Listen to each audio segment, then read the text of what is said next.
এবার শিরোপা উল্লাসটা হয়নি, কিছুটা আক্ষেপ নিয়েই জিএসএলটা শেষ করেছে রংপুর রাইডার্স। তবে আক্ষেপ থাকলেও বাংলাদেশের মানুষের মন ঠিকই জিততে পেরেছে রংপুর। কেননা গ্লোবাল একটা টুর্নামেন্ট, বিশ্ব আসর, সেই জায়গায় গতবার তারা প্রথমবার গিয়েছিল।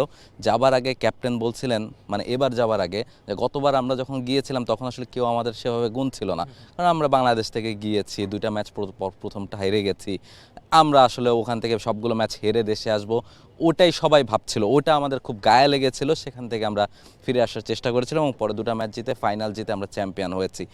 এবার আবার ভিন্ন চিত্র, প্রথম তিনটা ম্যাচে জিতেছেন, পরের ম্যাচটা বৃষ্টির কারণে পরিত্যক্ত হয়েছে, ফাইনাল ম্যাচটা গিয়ে হারতে হয়েছে। তবে মনটা ঠিকই জিতে নেওয়া গেছে, ওই যে রেসপেক্টটা আদায় করে নেয়। এবার কিন্তু টুর্নামেন্টের প্রথম থেকেই দলগুলো রেসপেক্ট দিয়েছে, তারপরও মাঠের ক্যালকুলেশনে নুরুল হাসান সোহানরা জিতেছেন। প্রত্যেকটা ম্যাচ দেখবেন যে খুব ফাইটিং হয়েছে, একদম শেষ মুহূর্তে সোহানের ক্যাপ্টেন্সির খুব প্রশংসা পেয়েছে।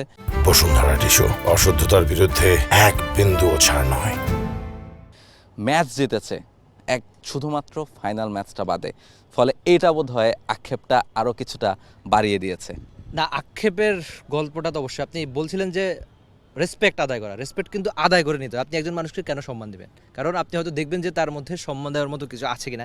আমি যদি খুব একটা ভুল না করে থাকি, বা আমি যতদূর জানি যে এবারের বিপিএল এর চ্যাম্পিয়ন তো হয়েছিল বরিশাল, তো গ্লোবাল সুপার লিগে কিন্তু সেরা দুই নামেও কিন্তু রংপুর রাইডার্স ছিল না। কিন্তু রংপুর রাইডার্স কেন গিয়েছে? কারণ আগের বার যে প্রথম আসরটা ছিল বা হয়েছে, সেখানে তারা চ্যাম্পিয়ন হয়েছে বলেই তাদেরকে ইনভাইট করে এবার নিয়ে গেছে। বরিশাল কিন্তু সেই ইনভাইটটা পায়নি, আমি যতদূর জানি আর কি। তা আপনি যে রেসপেক্টের কথা বলছিলেন, সেই রেসপেক্ট আগের বার আদায় করে নিয়েছে। এবারও একটা টুর্নামেন্টের একদম শুরু থেকে দারুণ ক্রিকেটটা খেলেছে। একটা ম্যাচ আপনার খারাপ যেতেই পারে, ক্রিকেট এমন একটা খেলা যে ঠিক আছে, একটা খারাপ দিন, একটা খারাপ ম্যাচ হতেই পারে।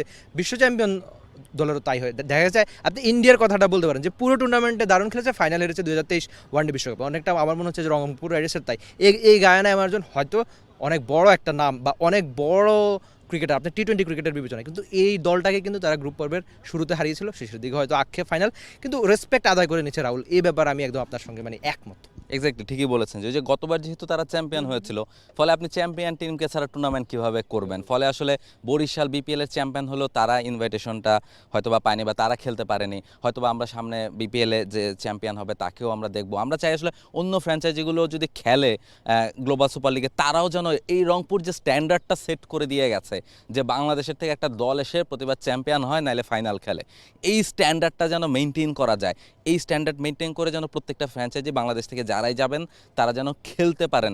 খুব ডিফিকাল্ট, এত দূরে গিয়ে ইন্টারন্যাশনাল সিরিজ চলছে, দেখেন শ্রীলঙ্কার সাথে সিরিজ চলছিল, এখন আবার পাকিস্তানের সাথে সিরিজ, এর মাঝখানে প্লেয়ার খুঁজে খুঁজে বের করা, কারা ফ্রি আছেন, কাদের ন্যাশনাল ডিউটি নেই, তাদের মধ্যে থেকে বেস্ট প্লেয়ারদের নিয়ে যাওয়া, তাদের নিয়ে টিম গোছানো এবং তাদেরকে দিয়ে পারফর্ম করানো। আপনার দিন শেষে কিন্তু 60টা লোকাল প্লেয়ার নিয়ে মাঠে নামতে হয়, ফলে লোকাল প্লেয়ারটা খুব বেশি ইম্পর্ট্যান্ট। ফলে সেই জায়গাটাতে রংপুর ক্লিক করতে পেরেছে। দুটো আসরই চ্যাম্পিয়ন না হলেও এবারও তারা দারুণ পারফর্ম করেছে, দারুণ ব্যাটিং বোলিং, দারুণ কিছু স্মৃতি, ইভেন ন্যাশনাল সিলেক্টরদের জন্য কিছু বার্তা রংপুর দিতে পেরেছে, যে কিছু কিছু প্লেয়ার আপনি হয়তো বা চাইলে দেখতে পারেন, যারা ন্যাশনাল সিলেক্টর আছেন, সোহানের কথা, খালেদের কথা, তাদেরকে হয়তো বা তারা নোট নিতে পারেন।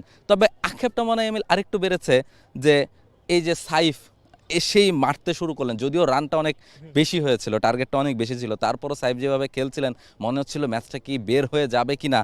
এরপর একটা রান আউট, সেই রান আউটটা মনে হয় আক্ষেপটা আরেকটু বাড়িয়ে দিল।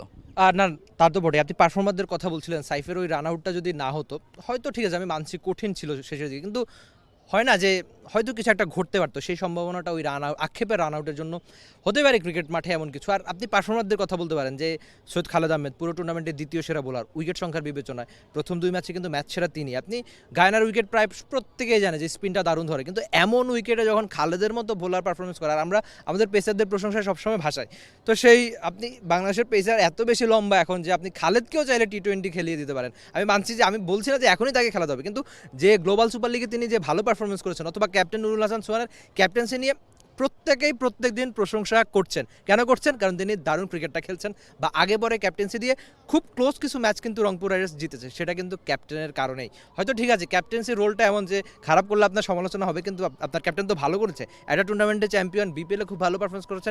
আমি মানছি হয়তো চ্যাম্পিয়ন হয়নি বিপিএলে, এবারও গ্লোবাল সুপার লিগে ফাইনালটা খেলা রংপুর রাইডার্সের জন্য অবশ্যই ভালো কিছু। আপনি চিন্তা করেন, আপনি হুট করে যে কোনো একটা বৈশ্বিক ইভেন্ট মানে টি-20 লিগে সেখানে একটা বাংলাদেশি দল একবার চ্যাম্পিয়ন হবে, একবার রানার্স হবে, এটা যদি টুর্নামেন্ট শুরুর আগে আপনি কাউকে জিজ্ঞেস করতে, কেউ বিশ্বাস করতে চায় না যে বাইরের দলগুলোর সঙ্গে এভাবে বাইরে গিয়ে বাংলাদেশ লড়াইটা করবে।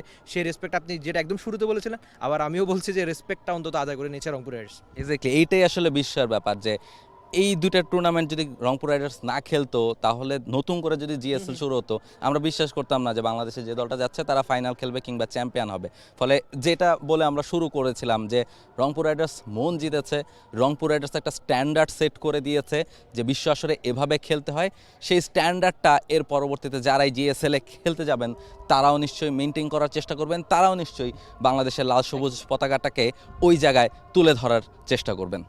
For more updates, subscribe to our YouTube channel and click on the bell icon. Follow us on Facebook and Instagram. Download T-Sports app to enjoy exciting games and highlights. Visit tsports.com.